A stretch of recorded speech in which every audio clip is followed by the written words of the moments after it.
Okay, I brought some props with me. Hey, Neil. Where did Schubert go? He snuck out. You here, Mark? Okay, Mark was here, who is our coach at Michigan.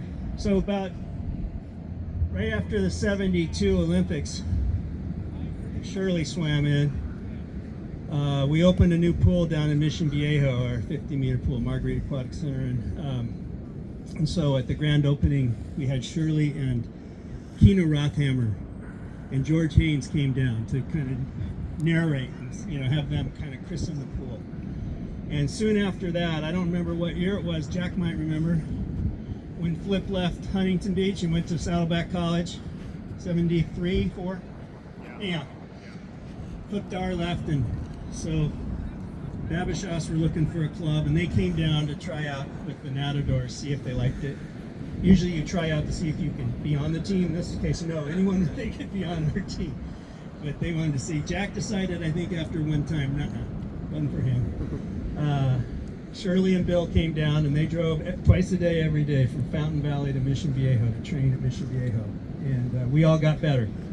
So we had a lane down there. Mark was a great recruiter, and he recruited a lot of great distance swimmers. So we had a great lane down there, and Casey Converse, one of our teammates, wrote this book a few years back, Munich to Montreal. It's mostly about the women swimming, about the doping East German women that Shirley battled. And Casey was the women's coach at Air Force Academy, and he wrote this book. It's a great book about that time. See it. We just lost Casey last year to cancer. So in the book there was a drawing like this. These are the animals. All the names here with animal heads on top of the swimmers' bodies. Casey, Billy, Taylor Howe, Brian Lonsdale, Jimmy Carter, Jesse Vasallo, Shirley Babashoff, Mark Schubert standing on the deck. He was the eagle. Nicole Kramer and Brian. Anyhow, if you guys want to look at this after.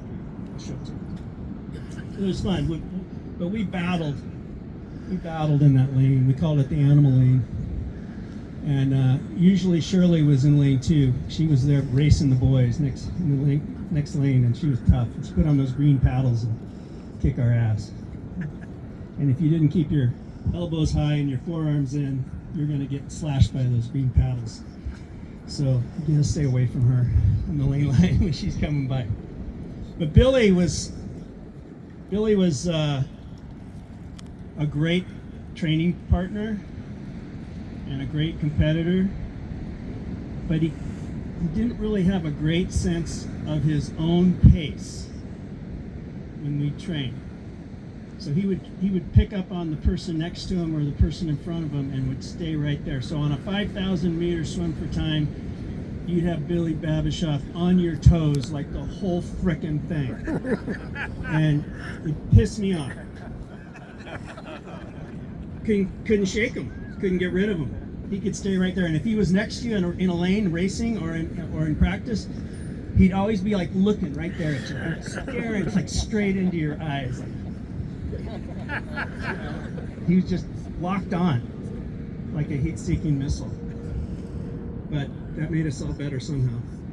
If we did finally come by and try to pass you, then he'd get up right next to you, and then he'd just go the same pace as you.